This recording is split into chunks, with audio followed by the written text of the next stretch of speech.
우선 음식점과 카페의 영업시간 제한은 해제될 것으로 보입니다.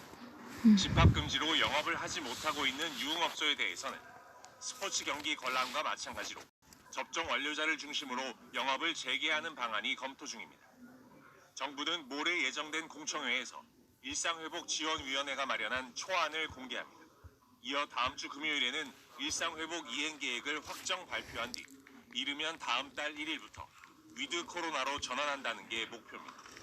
방역수칙을 섣불리 완화했다가 확진자가 폭증한 해외 사례를 참고해 실내 마스크 착용 등은 당분간 유지될 것으로 보입니다. 의료체계 역시 위중증 환자 관리와 사망률 감소에 집중하면서 재택치료가 크게 확대될 예정입니다. 재택치료가 원활하게 시행될 수 있도록 29일 현장 점검을 실시하여 대상자 분류부터 응급 상황 발생 시 이송 체계까지 신속하게 모든 체계를 세밀히 점검. 정부는 일상 회복의 폭을 확대하되 방역을 안정적으로 관리하는 균형점을 찾겠다고 강조했습니다. KBS 뉴스 유동엽입니다. 네, 그러면 이충헌 의학 전문 기자와 몇 가지 더 얘기해 보겠습니다. 자, 이 기자. 어찌됐건 70%를 달성했는데 그 사이에 델타 변이 바이러스가 많이 퍼졌단 말이죠. 그래서 이 70% 달성이 집단 면역을 의미하겠느냐 이 얘기도 있단 말이죠. 어떻게 봐야 됩니까? 일단 델타 변이의 높은 전파력을 감안하면 70%로 집단 면역은 상당히 어렵습니다. 예. 일상으로 가기 위해서 접종률을 훨씬 더 많이 올려야 됩니다. 접종 완료율 70%는 일상 회복의 길에 들어섰다는 상징적 의미가 있어 보입니다. 예. 그간 백신 수급 문제 등 갖가지 어려움을 이제 이겨내고 1차 목표를 일단 달성을 했고요. 안전성 논란에도 불구하고 우리 사회를 지키기 위해선 백신 접종이 필요하다는 사회적 합의를 이뤘다는 데 또 의미를 둘 수 있겠습니다. 예, 그렇군요. 그런데 지금 접종 대상자가 아직 안 맞은 사람들이 500만 명이 넘지 않습니까? 이들에 대해서는 어떻게 좀 대처를 해야 될까요? 일단 뭐 알러지 등 건강 문제 또는 그 이상 반응에 대한 두려움 때문에 한 530만 명가량이 접종을 하지 않았는데요. 예. 이상 반응에 대한 정보를 계속 이렇게 투명하게 제공하고 안전성 근거를 쌓아서 지속적으로 좀 알려야 될 것 같습니다. 또 백신 피해 보상을 강화했지만 국민 눈높이에는 아직 못 미치는 그런 경향이 있거든요. 그래서 보상 인정 범위를 좀 더 확대할 필요가 있겠습니다. 그래서 그와 관련해서 이제 보상 관련해서 더 구체적으로 실질적으로 그렇게 백신을 맞은 사람한테는 혜택을 확실하게 주고 안 맞은 사람한테는 조금 불편을 좀 감수하도록 해가지고 좀 유도를 하자 이런 얘기가 있던데 좀 실효성이 있겠습니까? 근데 적극적인 차가 없었다면 이렇게 빨리 접종률을 올릴 수는 없었겠죠. 예. 미국과 영국과 달리 미국과 이제 유럽 등에서는 일부에서 강제 조치를 실시를 하는데 예. 이런 강제 조치보다는 혜택을 많이 주고 그런 방향으로 좀 했으면 좋겠고요. 또 백신 접종의 인센티브의 실효성을 좀 높이는 방향으로 가야 될 것 같습니다. 그렇군요. 그래서 11월부터는 이제 위드 코로나 단계적 일상 회복으로 간다는 건데 확진자 수는 늘 거란 말이죠. 아무래도 예상이지만 지금부터 좀 준비해야 될 것들은 어떤 게 있을까요? 일단 4,5천 명까지도 나올 수 있습니다. 그렇다면 예. 중환자 수도 늘 텐데 여기에 대비해서 의료 전달 체계를 치밀하게 짜고요. 또 비상 계획도 좀 마련해야 될 것 같습니다.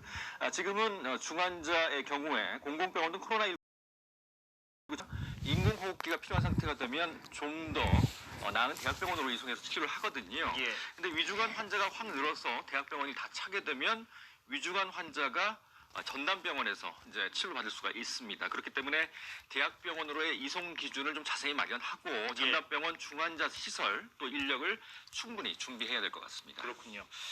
이제 접종 완료율이 지금 70%인데 여기서 더 올라가서 한 85%까지 육박을 하면 마스크도 벗을 수 있고 코로나 이전의 일상으로 돌아가는 것이 가능해진다 이런 얘기는 이제 정부에서 좀 했던 것도 기억이 납니다. 그게 좀 가능성이 있어 보입니까? 어떻습니까? 접종 완료율 85%는 사실상 도달 가능한 최고 수치입니다.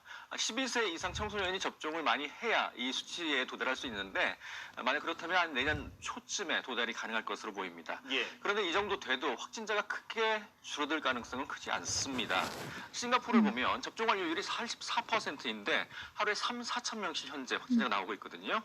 다만 치명률이 0.2%로 독감에 근접한 상황입니다. 예. 우리도 이제 치명률이 이 정도로 떨어지면 모든 규제를 풀고 일상 속에서 관리하는 게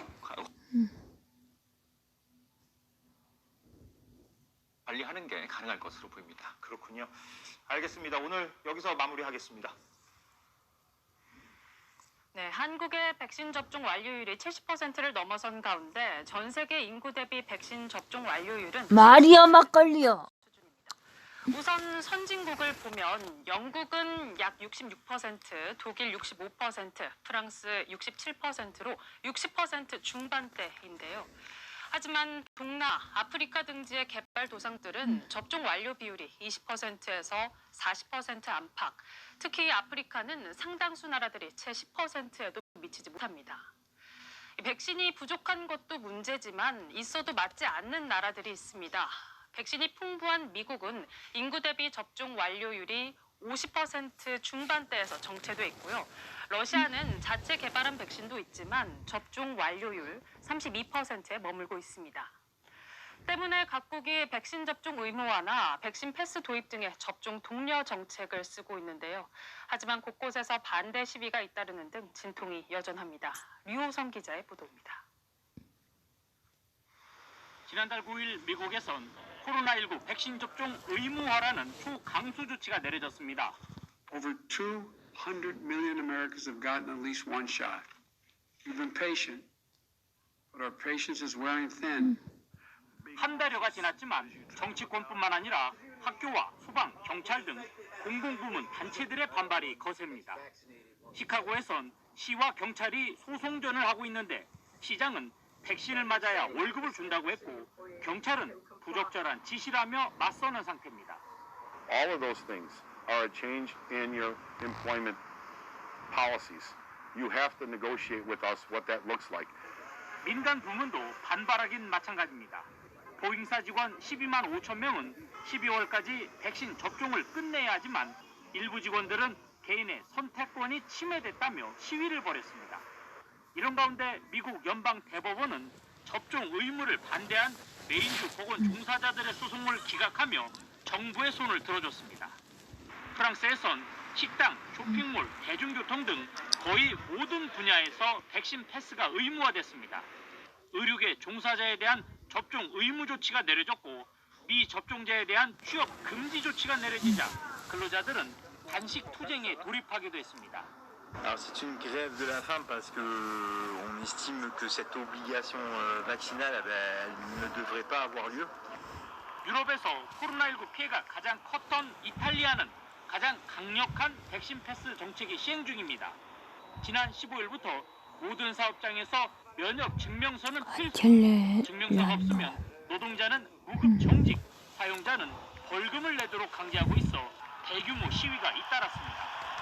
위드 코로나로 가기 위한 접종 의무화와 백신 패스 제도를 둘러싼 갈등은 여전히 진행 중입니다.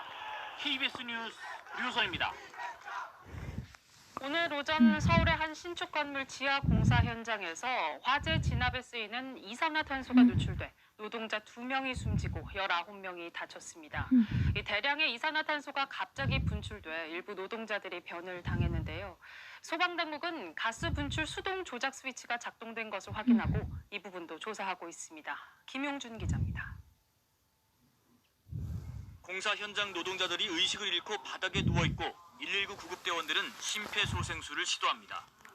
지하 1층에서는 대피하던 노동자가 차량 운전자에게 도움을 청합니다. 지금 난리 나요. 지금 밖으로 나가야 돼요. 지금 지하에서 발생 사람 난리 났어 지금. 막 쓰러지고 그래요. 오늘 오전 8시 50분쯤 지상 10층, 지하 5층짜리 신축 건물 지하 3층에서 소화용 이산화탄소가 대량 누출됐습니다. 당시 지하 3층 전산실에는 50명이 넘는 작업자들이 흩어져 보수공사를 하고 있었습니다. CO2 가스가 나온 직후에 대부분의 작업자들은 자력으로 대피했지만 그러지 못한 사람들은 큰 피해를 입었습니다. 소화가스실에 보관된 이산화탄소 130병 58kg이 배관을 타고 순식간에 분사됐습니다. 특히 발전기실 근처에 있던 일부 작업자들이 신속히 대피하지 못하면서 피해가 컸습니다. 그런데 2명의 사망자와 19명의 부상자를 낸 이번 사고 원인으로 누군가가 가스 분출 스위치를 건드렸을 가능성도 제기됐습니다. 가스 분출은 자동 혹은 수동으로 할 수 있는데 소방당국은 이산화탄소 수동 조작 스위치를 누군가 작동시킨 것으로 보고 있다고 밝혔습니다. 하지만 추가적인 누출을 막기 위해 사후에 손이 갔을 가능성도 배제할 수 없다고 소방당국은 덧붙였습니다. 화재가 발생했을 경우에 그 감지하는 헤드가 있습니다. 그 헤드를 작동하기 위해서 또 감지기가 필요한 거고요. 그 감지기가 현재로 파악하기에 작동을 했다. 경찰과 소방당국은 건물 지하 3층에 있던 CCTV를 확보하고 정확한 사고 경위를 조사하고 있습니다. KBS 뉴스 김용준입니다. 네, 보신 것처럼 소화용 이산화탄소가 누출돼 사상자가 발생한 사고, 이번이 처음이 아닙니다. 이산화탄소 소화 설비는 전자장비 등을 보호할 수 있다는 장점이 있지만 인체에 치명적일 수 있어 각별한 주의가 필요한데요. 어떤 위험이 있는지 또 사고를 막을 방법은 없는지 이어서 장혁진 기자가 보도합니다. 화재 시 분사되는 소화용 이산화탄소는 공기 중 산소 농도를 치안이 더 불안해지고 있어서요. 먹고 살기도 어려운데 생명의 위협까지 느끼다 보니까 참다 못한 시민들이 총리의 사퇴를 요구하며 시위에 나서고 있습니다. 여기에 노동자들까지 전국적으로 총파업에 들어가서 혼란이 더욱더 가중되고 있습니다. IT 수도 포르토프랭스의 거리, 수거하지 않은 쓰레기가 산처럼 쌓여가고 있습니다. 며칠간의 전국적인 총파업으로 인해서 이렇게 길거리에 쓰레기가 치워지지 않은 채 그대로 방치되어 가고 있습니다. 지난 18일 IT 노동조합들은 전규모의 총파업을 시작했습니다.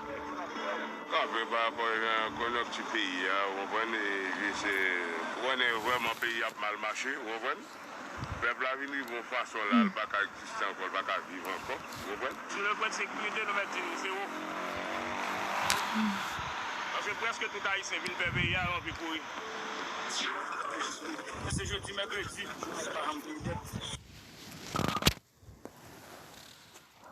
journée qui va jamais fin payer dette le doué mais c'est 25 là IT를 총파업으로 이끈 건 납치 사건이었습니다.